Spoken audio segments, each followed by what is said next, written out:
नमस्कार, आप देख रहे हैं रिपब्लिक मीडिया का डिजिटल प्लेटफॉर्म। मैं हूं आपके साथ सृष्टि पांडे। आज हम बात करेंगे पाकिस्तान की। वो पाकिस्तान जो एक अलग ही मुगालते में जीता है, वो पाकिस्तान जो अपनी हार को कभी भी मंजूर नहीं करता है, वो पाकिस्तान जो ऑपरेशन सिंदूर के बाद भी, यानी कि भारत से मार खाने के बाद भी वो झूठी जीत का जश्न मनाता रहा। उसी पाकिस्तान के भीतर किस तरीके के गृह युद्ध के हालात पैदा हो चुके हैं कि पाकिस्तान कभी भी 2 से 3 टुकड़ों में बंट सकता है। बात हम उसकी करेंगे। धर्म के नाम पर साल 1947 में पाकिस्तान भले ही अलग हुआ, लेकिन असल उसके भीतर फैला असंतोष कभी खत्म नहीं हुआ। हालात ऐसे हैं कि गृह युद्ध जैसे हालात बने हैं। बलूचिस्तानी पहले ही आजादी की मांग करते हुए आजादी का ऐलान कर चुके हैं। उनका विरोध आपने लगातार देखा है और अब सिंध की जनता भी आजादी की रट लगाते हुए लगातार विरोध प्रदर्शन करने सड़कों पर उतरी है। पाकिस्तान इस वक्त चौतरफा मुश्किलों से घिरा है। जहां एक तरफ बलूचिस्तान में अस्थिरता पहले से है, वो लगातार आर्मी को टारगेट कर रहे हैं, तो दूसरी तरफ उसका सिंध प्रांत भी अब धधक रहा है, जल रहा है। सिंध में प्रस्तावित सिंध नहर प्रोजेक्ट का विरोध किया लोगों ने। गुस्से की ज्वाला विरोध की आग में तब्दील हो गई और किसी को खबर नहीं लगी। पाकिस्तान का समूचा सिंध प्रांत अराजकता की आग में इस वक्त धधक रहा है, जिसकी तस्वीरें आप देख रहे हैं। पाकिस्तान सरकार की योजना सिंध नदी पर नहर बनाने की है, जिसका स्थानीय लोगों ने विरोध किया, सड़क पर बैठ गए। उनका कहना है कि सरकार उनकी जमीन और पानी छीन रही है। इसके विरोध में लोगों ने नारेबाजी की तो पुलिस ने लाठीचार्ज किया और फायरिंग तक कर दी।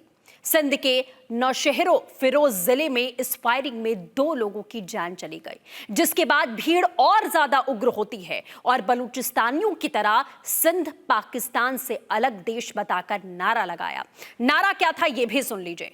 कल बना था बांग्लादेश, आज बनेगा सिंध देश। गोलियां खाकर जिंदा हैं मगर हम जिंदा हैं। ये जो दहशतगर्दी है उसके पीछे वर्दी है। सोचिए, इस तरीके की नारेबाजी यहां पर की गई और सीधे तौर पर ये नारेबाजी लोग करते हुए यहाँ पर नजर आए हैं और आप वो नारेबाजी यहाँ सुन भी सकते हैं कि किस तरीके की नारेबाजी इस प्रदर्शन के दौरान की गई है और लोग इसी तरीके से आजादी की नारेबाजी लगाते हुए नजर आए हैं।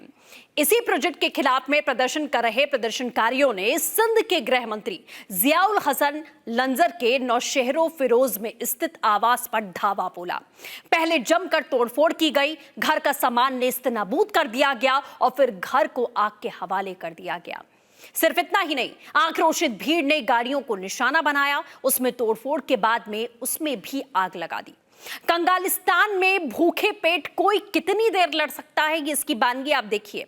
इस बात की गवाही ये तस्वीरें दे रही हैं, जिसमें भीड़ ट्रकों से आया राशन लूटते हुए और अपनी गाड़ियों में भरते हुए नजर आई। ये आलम है।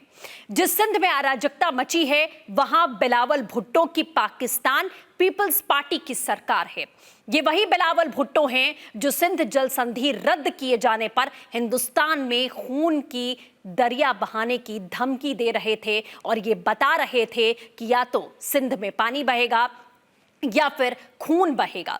बिलावल भुट्टो इस तरीके की बयानबाजी करते नजर आए और उसी बिलावल के प्रांत में अब खून बह रहा है पानी की जगह। और सिंध के लोगों की सुनने वाला इस वक्त पाकिस्तान में कोई नहीं है। इसमें कोई दो राय नहीं है कि पाकिस्तान ने अपनी कब्र खुद ही खोद ली है।